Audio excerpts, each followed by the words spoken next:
Entonces, ¿dónde estamos? Cuando en una sociedad se caen los nacimientos, tarde o temprano se va a caer la mano de obra, va aumentando el número de adultos mayores y hay un punto en que la caída de jóvenes reproduce más adelante en el tiempo la caída de personas mayores. ¿Dónde estamos nosotros aquí? Estamos acá, en este cuadradito. La primera vez que se detecta una baja, ¿no es cierto? Esto estaba programado para América Latina, alrededor del 90 y tantos, ha sucedido aproximadamente en Perú en este momento. Hemos podido postergar. Por ejemplo, una política tributaria para cambiar esto. Recordará la mesa de nuestro honorable invitado, a quien hemos aplaudido. Ha llegado don Francisco Di Canseco, que merece un aplauso.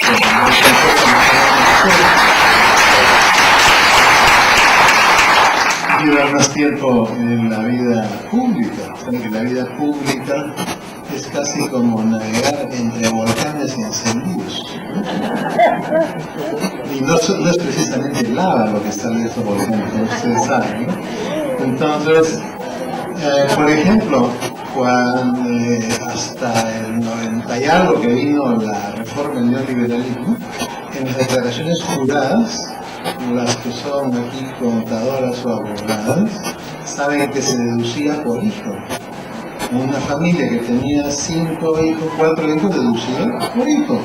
Entonces vino una política tributaria antifamilia que se deduce flat. Deduce igual el que tiene 1 que el que paga el que tiene 5. Entonces aquí tienen ustedes, por ejemplo, una de las consecuencias es esa. Yo no soy natalista, pero siempre soy nacionalista. En términos de a las naciones se les protege. Los chinos, ¿por qué hoy día, cuando se cayó todo el mundo, ellos han seguido creciendo 6-7%? Porque tienen esta población. En el año 95, el Consejo Nacional para la Estrategia Global de los Estados Unidos advirtió: los países más poderosos en los próximos 35 años van a ser los países que tienen la mayor población. China, India, etc. En el Medio Oriente, Pakistán. En América Latina, Brasil y México. Y ellos están en la práctica. ¿Por qué razón el Banco Hong Kong Shanghai, el HSBC, primero llegó a Brasil y México? Porque ahí está el mayor número, pues, de personas que van a usar el banco. O porque en el año 2001 casi el 100% de la inversión privada neta se fue solamente a México y a Brasil, porque son mercados de gran cantidad de personas, ¿no? Mientras que Malthus y otros decían que el hombre y el ser humano consume bienes, Simon en la Universidad de Maryland, que es un marquetero, no es un economista, demostró que el ser humano, antes de ser un consumidor de bienes, es un reproductor de bienes, ¿no? Multiplica los bienes, ¿no? La siguiente. Aquí tienen ustedes hogares particulares con ocupantes presentes. Nuevamente tenemos área y el número de personas en el hogar. Eran totales 9, tenemos en total con una persona 9,5, ha subido a 11,8, pero en la zona urbana también ha subido, en la zona rural también ha subido.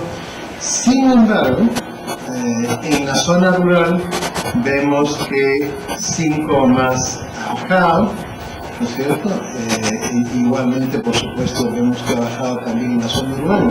Es decir, aunque en la zona rural sea 2,5 hijos por madre, aún así, ¿no? Las familias rurales que siempre han sido mayores, porque se considera que los hijos son el capital principal para la vida agrícola y agropecuaria, eso ha comenzado a reducirse. Ya ha habido un inversionista en la década pasada que quiso hacer una conservera de piña.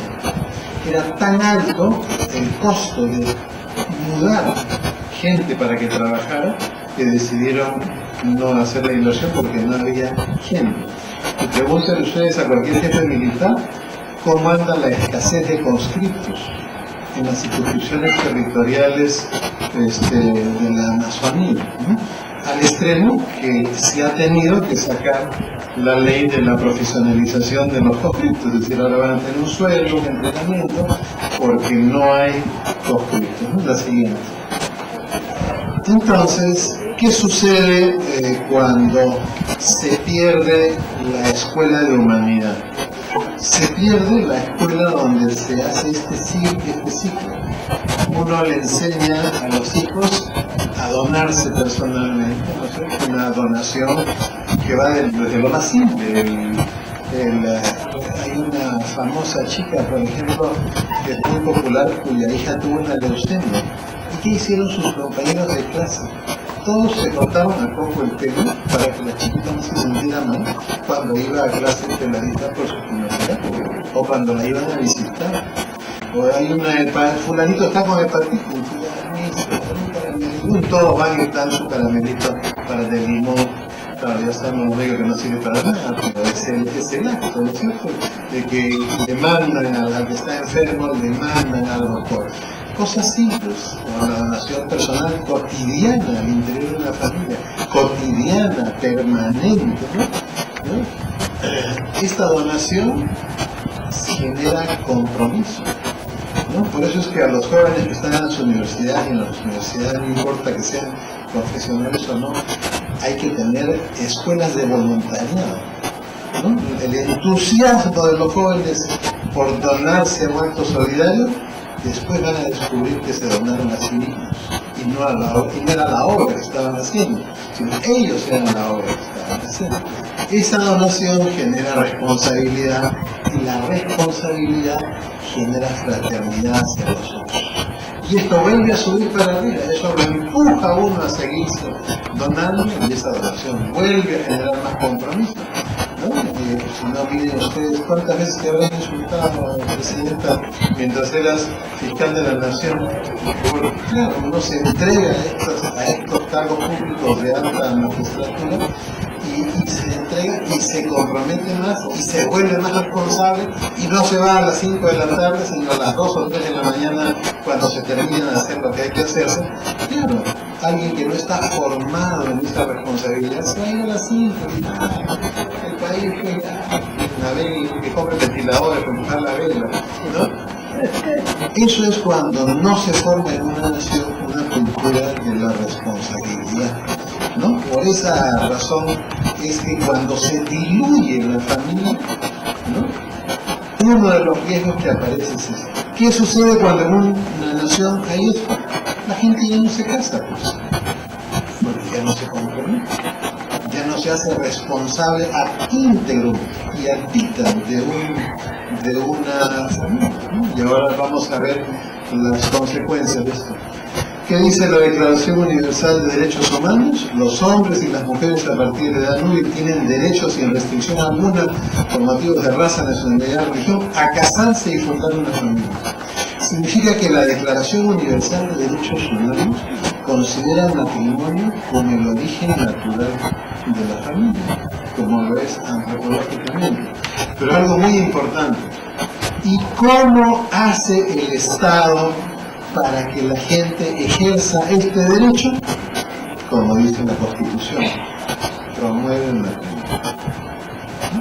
Este fue un debate en el curso del intento de reforma constitucional. Los enemigos del matrimonio y la familia planteaban hay que eliminar eso de la Constitución. Entonces, ¿cuál fue el argumento? ¿Usted se considera responsable de los derechos humanos? Sí, por supuesto. ¿Usted sabe que la Declaración Universal dice que es un derecho humano universal casarse y fundar una familia? Sí, por supuesto. Entonces, ¿cómo el Estado protege ese derecho de las personas? Promoviendo el matrimonio. Entonces, es un mandato constitucional y no por gusto. Es la protección del derecho humano fundamental de las personas y en buena hora los alcaldes que dicen que en este municipio casarse no cuesta nada. Cero. El alcalde que haga eso establece una política pro familia y pro matrimonio. O sea, no, ¿cuánto cuesta? Nada. Pinta sobre un papel. ¿Cuánto deja de ingresar a la alcaldía? ¿Comparado a los arbitrios? Nada.